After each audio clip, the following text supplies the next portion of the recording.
Assalamualaikum warahmatullahi wabarakatuh. Perkenalkan, nama saya Yun Muntarti dengan NIM S1S1222149. Pada video kali ini saya akan menjelaskan mengenai materi mata kuliah pengenalan pola pada bagian bab 10, yaitu pengantar jaringan saraf tiruan. Nah, di sini pada video kali ini saya akan membahas di materi bagian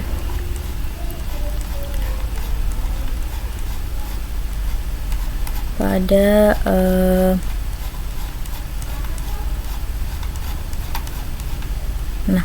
pada bagian perseptron, multilayer, dan propagasi balik.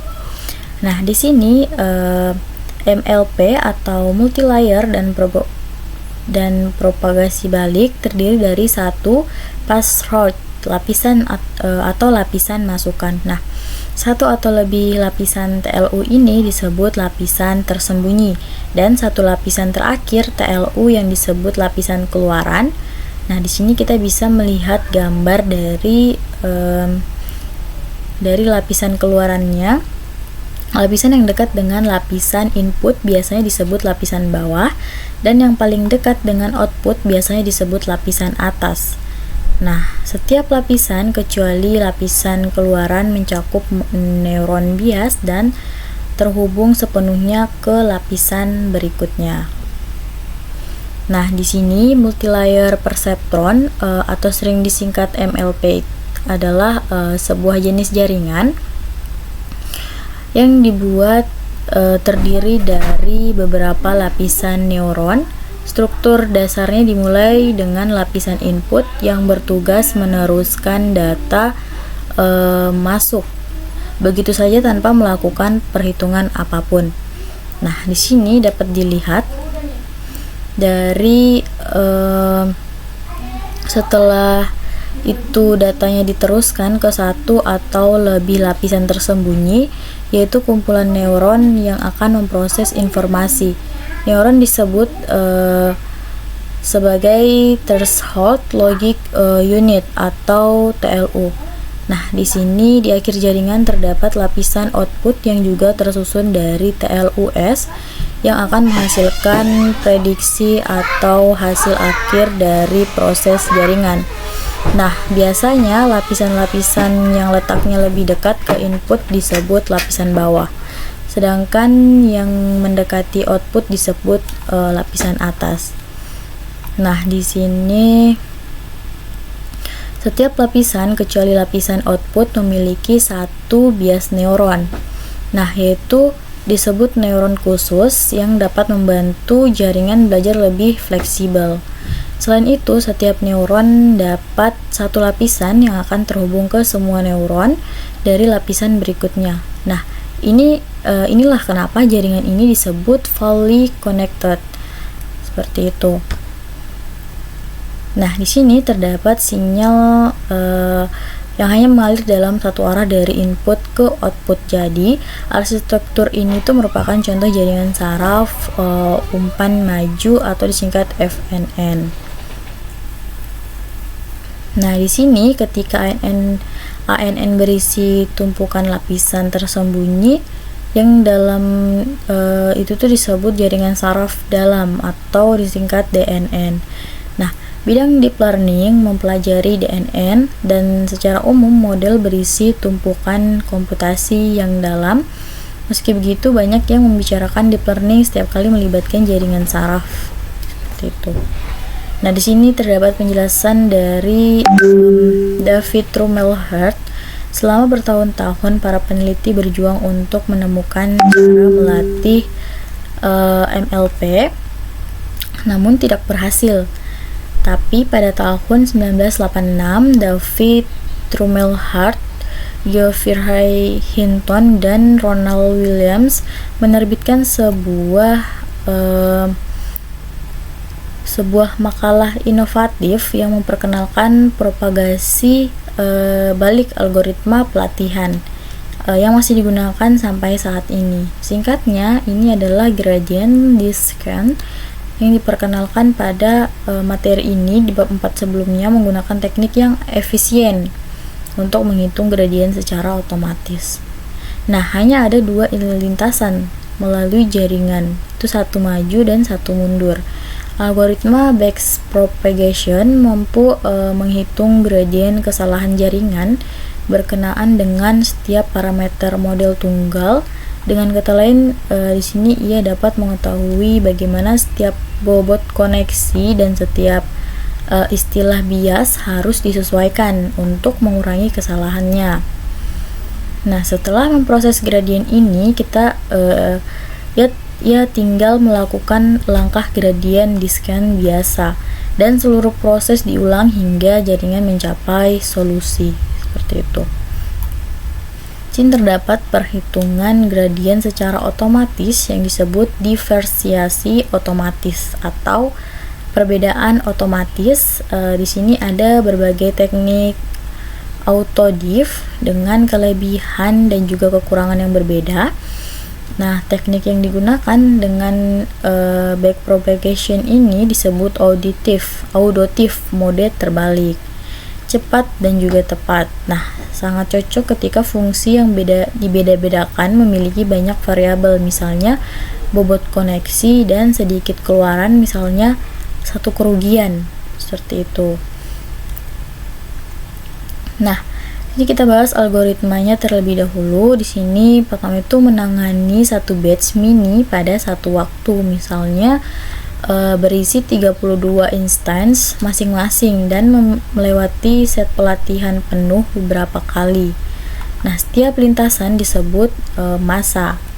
Nah, di sini setiap mini batch diteruskan ke lapisan input jaringan yang mengirimkannya ke lapisan tersembunyi pertama. Kemudian algoritma menghitung output dari semua neuron di lapisan ini. Nah, untuk setiap contoh mini batch-nya itu hasil diteruskan ke lapisan berikutnya. Outputnya dihitung dan diteruskan ke lapisan berikutnya. Enggak, ini baju besar semua ya? Wih, lagi merekam, Co. Enggak ada. Tuh baju besar semua.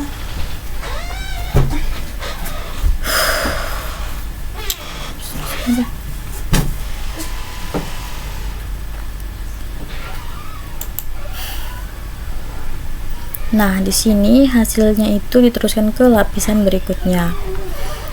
Nah, berikutnya algoritma mengukur kesalahan keluaran jaringan, yaitu menggunakan fungsi kerugian yang membandingkan keluaran yang diinginkan dan keluaran aktual dari jaringan. Ada juga untuk mengembalikan beberapa ukuran ketika terjadi kesalahan. Kemudian ada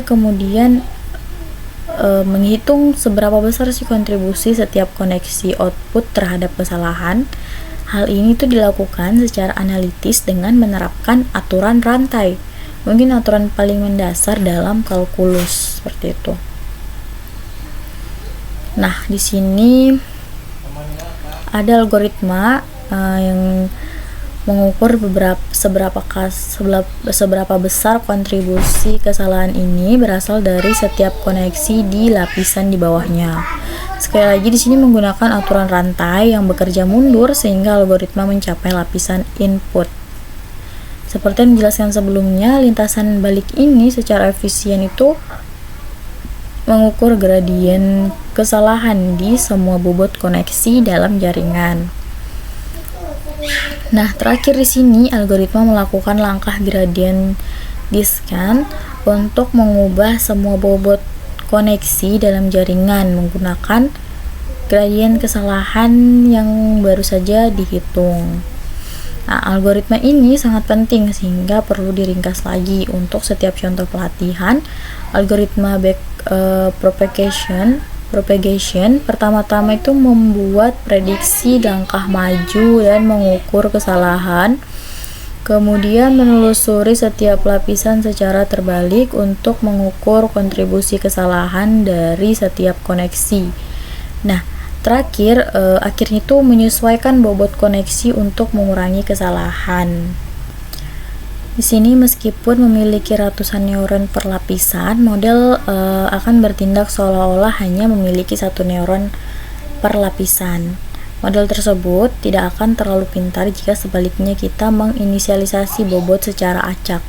Di sini kita bisa memungkinkan backpropagation ini untuk melatih tim neuron yang beragam. Di sini kita agar algoritma ini itu dapat bekerja dengan baik, para penulisnya itu membuat perubahan penting pada arsitektur MLP-nya. Nah, di sini jika tidak ada gradien yang dapat digunakan, sementara fungsi logistik itu memiliki turunan bukan nol yang terdefinisi dengan baik di mana-mana. Sini yang memungkinkan gradien desert itu membuat beberapa kemajuan di setiap langkah. Faktanya algoritma backpropagation ini bekerja dengan baik dengan banyak fungsi aktivasi lainnya, bukan hanya fungsi logistik. Berikut di sini ada dua pilihan populer lainnya. Ada fungsi tangen hiperbolik, ada di sini fungsi unit linear yang terarah. Nah, fungsi tangen di sini sama seperti fungsi logistik. Fungsi aktivasi ini tuh adalah S berbentuk kontinu dan dapat dibedakan, tetapi nilai keluarannya berkisar dari -1 hingga 1, bukan 0 hingga 1 dalam kasus fungsi logistik. Nah, rentang tersebut cenderung membuat keluaran setiap lapisan tuh lebih atau kurang berpusat di sekitar 0 pada awal pelatihan. Sini yang sering kali membantu mempercepat konvergensi. Kemudian yang kedua itu kan ada fungsi unit linear yang terarah. Fungsi ReLU ini bersifat kontinu, tetapi sayangnya tidak dapat dibedakan dari 0. Kemiripannya berubah secara tiba-tiba yang dapat membuat gradien desert memantul, dan turunannya itu adalah 0 untuk dari lebih kecil dari 0. Namun dalam praktiknya di sini bekerja dengan sangat baik dan memiliki kelebihan dalam hal komputasi yang cepat, sehingga ia menjadi pilihan default. Di sini fungsi aktivasi populer dan turunannya dipresentasikan ada pada gambar ini. Nah, di sini terdapat aktivasi nonlinear secara teoritis dapat memperkirakan fungsi kontinu apapun. Nah, sini gambar ini menunjukkan arsitektur jaringan saraf tiruan disebut multilayer perceptron. Nah, di sini ada digunakan untuk tugas regresi.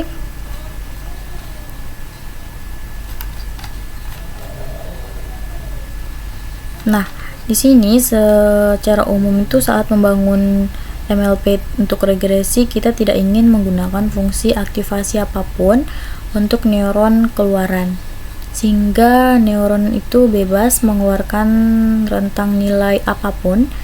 Jika kita itu ingin menjamin bahwa keluaran akan selalu positif, di sini kita dapat menggunakan fungsi aktivasi ReLU di lapisan keluaran, atau dapat menggunakan lunak plus fungsi aktivasi yang merupakan variasi halus dari ReLU. Soft plus dari log 1 ini tuh mendekati 0 ketika dari negatif. Nah, terakhir, jika kita ingin menjamin bahwa prediksi akan berada dalam rentang nilai tertentu, maka kita dapat menggunakan fungsi logistik atau tangen hiperbolik, lalu skalakan label ke rentang yang sesuai, 0 hingga 1 untuk fungsi logistik dan -1 hingga 1 untuk tangen hiperbolik. Sini terdapat arsitektur dari MLP regresi tipikal. Di sini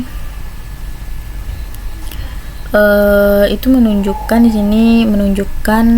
dari tabel ini jaringan saraf tiruan yang disebut multilayer perceptron atau MLP ini adalah salah satu bentuk dasar dari pembelajaran mendalam dan biasa digunakan dalam tugas seperti pengenalan pola, klasifikasi, dan juga regresi.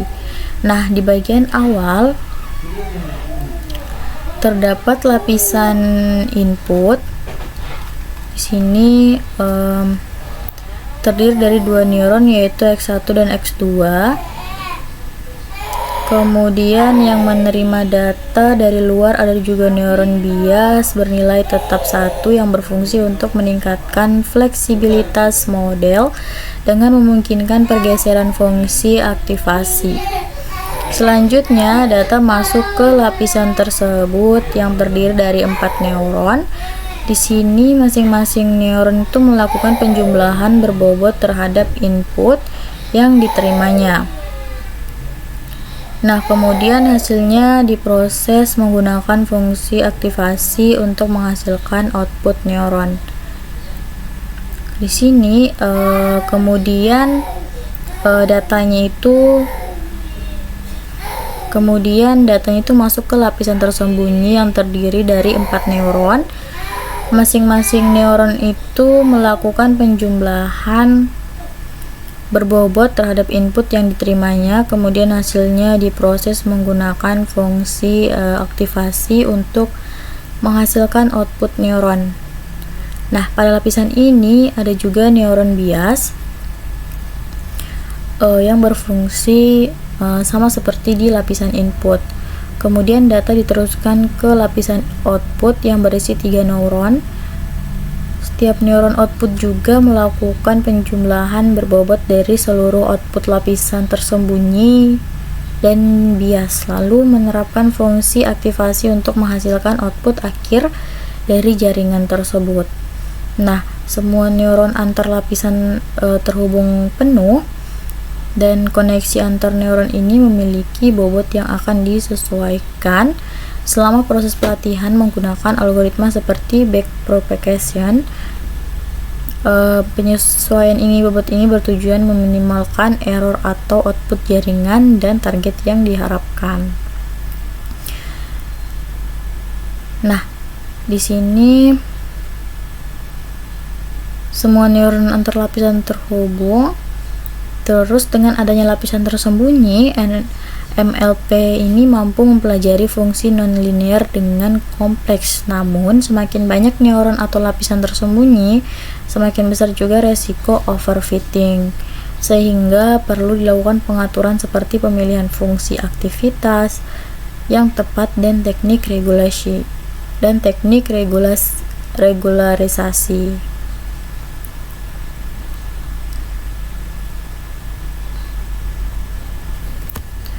Masuk pada bagian klasifikasi ini, sudah tahu bahwa MLP juga itu dapat digunakan untuk tugas klasifikasi.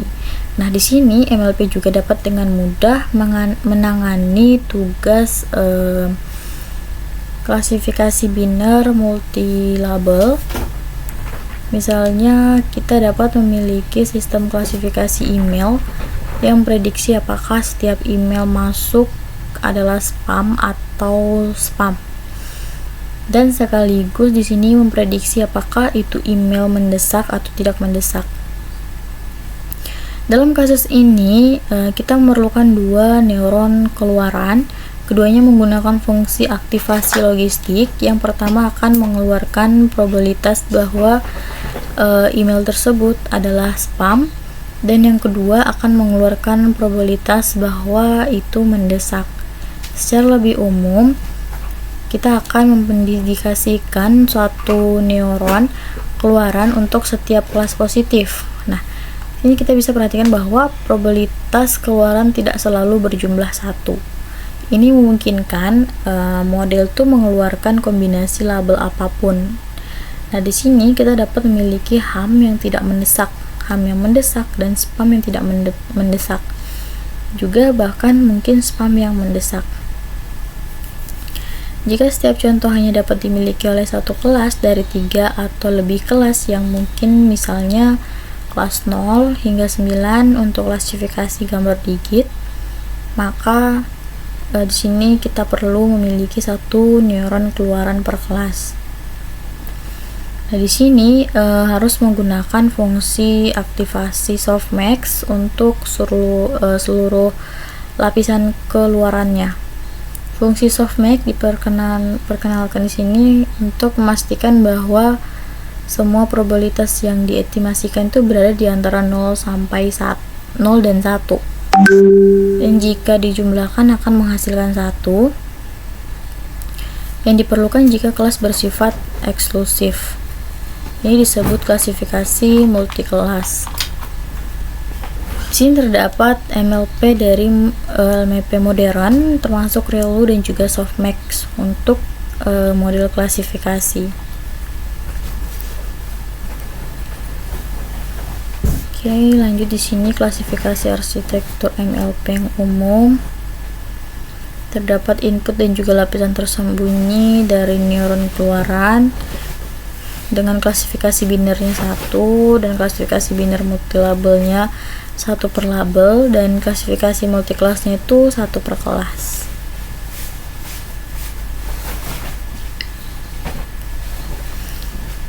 Di sini kita menerapkan MLP dengan keras. Artinya, keras ini adalah API pembelajaran mendalam tingkat tinggi yang memungkinkan kita membangun, melatih, mengevaluasi, dan menjalankan semua jenis jaringan saraf dengan mudah. Nah, di sini disebut keras itu karena dikembangkan oleh Francois Scholat sebagai bagian dari proyek penelitian dan dirilis sebagai proyek sumber terbuka pada bulan Maret 2015. Nah, proyek ini dengan cepat memperoleh popularitas karena kemudahan penggunaan, fleksibilitas, dan desainnya yang indah. Untuk melakukan komputasi berat yang dibutuhkan oleh jaringan neural, implementasi referensi ini tuh bergantung pada backend komputasi. Nah, saat ini tuh kita dapat memilih dari 3 pustaka deep learning. Sumbernya itu terbuka, yang populer seperti TensorFlow, Microsoft Cognitive Toolkit atau biasa disingkat CNTK, dan juga Theano.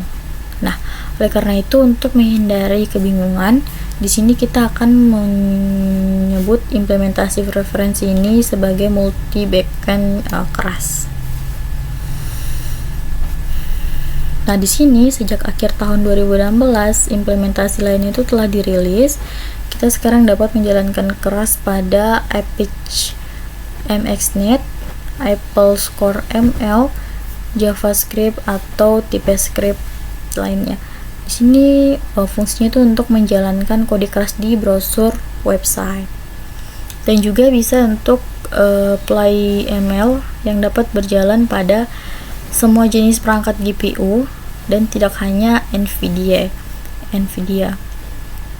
Selain itu, TensorFlow sendiri sekarang itu dibundel dengan implementasi kerasnya sendiri. Sini TF keras ia hanya mendukung TensorFlow sebagai backendnya, tetapi ia memiliki keuntungan dengan menawarkan beberapa fitur tambahan yang sangat berguna. Nah, di sini ada API data TensorFlow yang memudahkan pemuatan dan praproses data secara efisien. Di sini kita akan menggunakan fitur khusus transfer TensorFlow jika kode tersebut seharusnya berjalan dengan baik pada implementasi keras lainnya juga. Setidaknya itu minimal pada Python dengan hanya sedikit modifikasi seperti mengubah import. Nah, di sini terdapat gambar dari 2 implementasi API keras, yaitu keras multi-backend sebelah kiri dan transfer flow keras sebelah kanan. Nah, di sini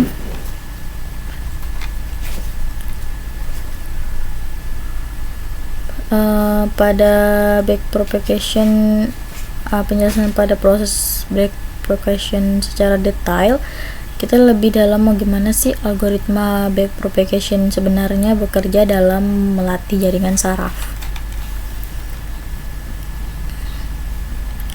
Nah, pada yang pertama itu jaringan dilatih menggunakan mini batch, yaitu sekumpulan data kecil. Misalnya itu 32 contoh data sekaligus. Nah, jaringan sini akan memproses seluruh dataset beberapa kali, dan setiap siklus penuh ini disebut satu epoch. Kemudian forward pass dimulai setiap mini batch diberikan ke lapisan input, lalu diteruskan ke lapisan tersembunyi pertama. Nah, di sini output semua neuron itu dihitung untuk semua data dalam mini batch. Nah, hasilnya diteruskan ke lapisan berikutnya, dihitung lagi outputnya, dan terus berlanjut sampai mencapai lapisan output. Pada dasarnya forward pass ini mirip seperti saat jaringan membuat prediksi, hanya saja kali ini semua hasil perantara disimpan karena nanti akan digunakan dalam langkah berikutnya, yaitu backward pass. Nah, setelah mendapatkan output dari jaringan, di sini tuh algoritma menghitung error, yaitu seberapa jauh hasil prediksi jaringan dibandingkan dengan target sebelumnya.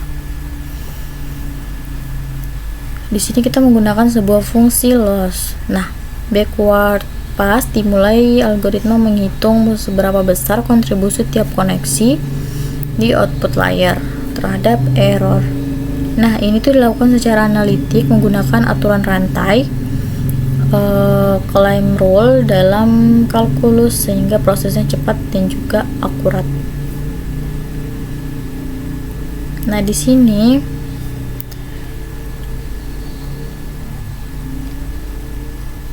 terdapat perpustaka pembelajaran mendalam yang paling populer, yaitu setelah kelas dan TensorFlow adalah Facebook over Pi. Nah, kabar baiknya di sini API-nya cukup mirip dengan keras dan tidak sulit untuk beralih ke PyTorch jika di sini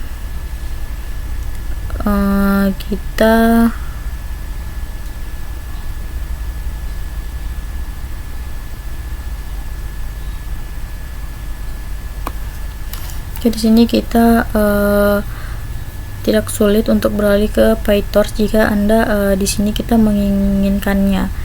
Nah, di sini dokumentasinya itu juga telah sepenuhnya ditata ulang dan lebih mudah untuk menemukan apa yang kita butuhkan sekarang. Nah, demikian pula kelemahan utama PyTorch, misalnya itu portabilitas terbatas. Nah, di sini kita kembali ada tadi penjelasan mengenai deep neural network pada klasifikasi MLP. Di sini pada proses backpropagation secara detail itu di sini ada beberapa algoritma backpropagation sebenarnya bekerja dalam melatih jaringan saraf. Pertama itu jaringan dilatih menggunakan mini batch, yaitu sekumpulan kecil data, misalnya 32 contoh data sekaligus. Nah, jaringan di sini akan memproses seluruh dataset seberapa kali, dan setiap siklus penuh ini disebut satu epoch. Nah, itu tadi untuk setiap contoh data itu jaringan membuat prediksi melalui forward pass. Kemudian jaringan menghitung error dan menyebarkan error ke belakang melalui backward pass. Kemudian jaringan memperbarui bobot-bobotnya dengan langkah gradient descent agar performanya itu semakin membaik. Itu. Kemudian tuh peran fungsi aktivasi dalam backpropagation di sini supaya algoritma backpropagation ini bisa bekerja dengan baik. Para peneliti itu melakukan suatu perubahan besar pada arsitektur multilayer perseptron atau biasa disingkat MLP. Nah, di sini mereka mengganti fungsi aktivasi yang semula menggunakan fungsi step, fungsi loncatan menjadi fungsi logistik atau sering juga disebut fungsi sigmoid.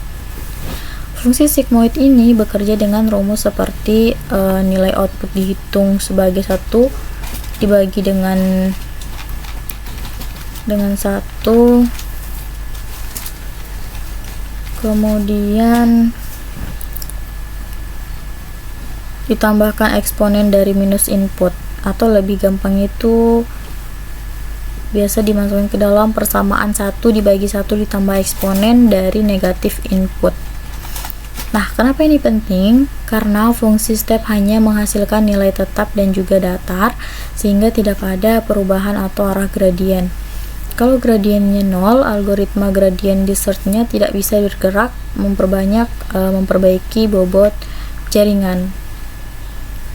Sedangkan fungsi sigmoid memiliki perubahan yang halus di sepanjang grafiknya. Di sini artinya ada gradien di setiap titik. Nah, jadi gradien descent ini bisa mencari arah untuk memperkecil error di setiap langkahnya. Selain sigmoid, sebenarnya ada fungsi lain yang juga sering digunakan, yaitu fungsi hiperbolik tangent atau biasa disebut fungsi tang. Nah, fungsi tang ini juga berbentuk S seperti sigmoid dan bisa diturunkan di semua titik karena outputnya bisa bernilai negatif dan juga positif. Rata-rata nilai output dari setiap lapisan ini lebih mendekati 0 di awal pelatihan, sehingga seringkali membuat proses belajar jaringannya itu cepat stabil. Nah, kemudian ada fungsi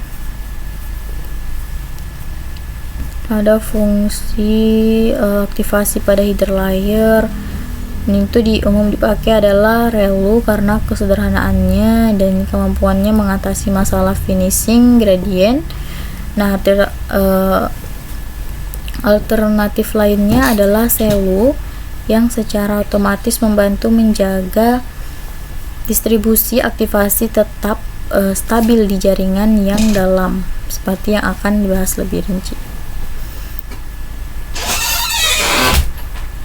Kemudian di sini menggunakan MLP untuk klasifikasi.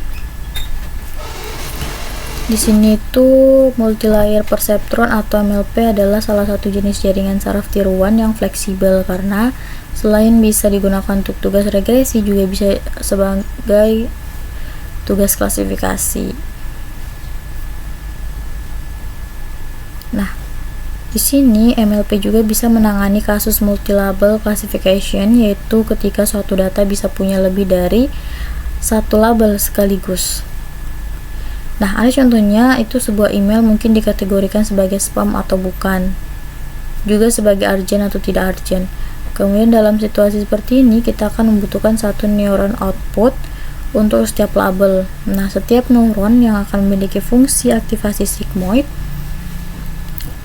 itu tuh sehingga masing-masing neuron bisa memberikan prediksi independen. Kemudian di sini gambar dari model MLP. Kita mulai dari input layer di bagian bawah. Di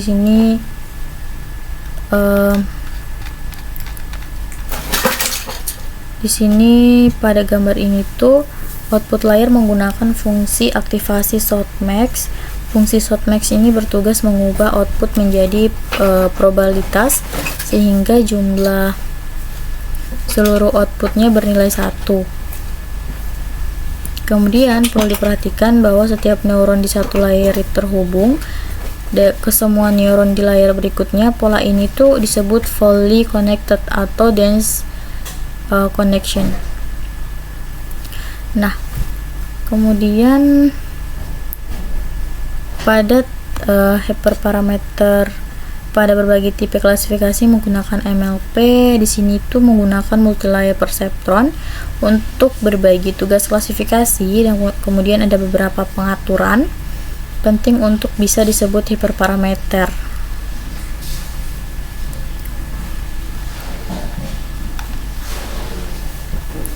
Kemudian di sini pada multi-class classification seperti mengenali angka pada gambar 0 sampai 9, pendekatannya itu sedikit berbeda. Di sini kita juga memiliki satu neuron output untuk setiap kelas, namun di lapisan output di sini kita menggunakan fungsi aktivasi softmax. Fungsi softmax akan mengubah output menjadi distribusi probabilitas yang totalnya harus 1, sehingga model ini bisa memilih kelas dengan peluang terbesar. Fungsi loss yang digunakan juga tetap cross entropy karena loss ini cocok untuk membandingkan distribusi probabilitas prediksi dengan label sebenarnya. Untuk bagian input layer dan hidden layer, konfigurasi dasarnya sama di semua jenis tugas, baik itu klasifikasi biner, regresi, multilabel maupun multiclass. Kita tetap menggunakan jumlah neuron, jumlah lapisan tersembunyi, dan fungsi aktivasi hidden layer sesuai dengan karakteristik data dan kompleksitas masalah yang ingin dipecahkan. Nah, sebelum melangkah lebih jauh di sini, dalam membangun MLP sendiri sangat disarankan untuk melatih dulu dengan eksperimen kecil, misalnya menggunakan TensorFlow, Polygon. Di sana kita bisa membuat berbagai kombinasi jumlah layer, jumlah neuron, dan fungsi aktivasi. Lalu langsung melihat efeknya terhadap hasil pelatihan model. Nah, ini tuh sangat membantu memperkuat pemahaman tentang bagaimana hiperparameter mempengaruhi performa jaringan. Setelah memahami semua konsep dasar ini, kita sudah siap untuk memulai membentukkan MLP seperti yang dijelaskan sebelumnya.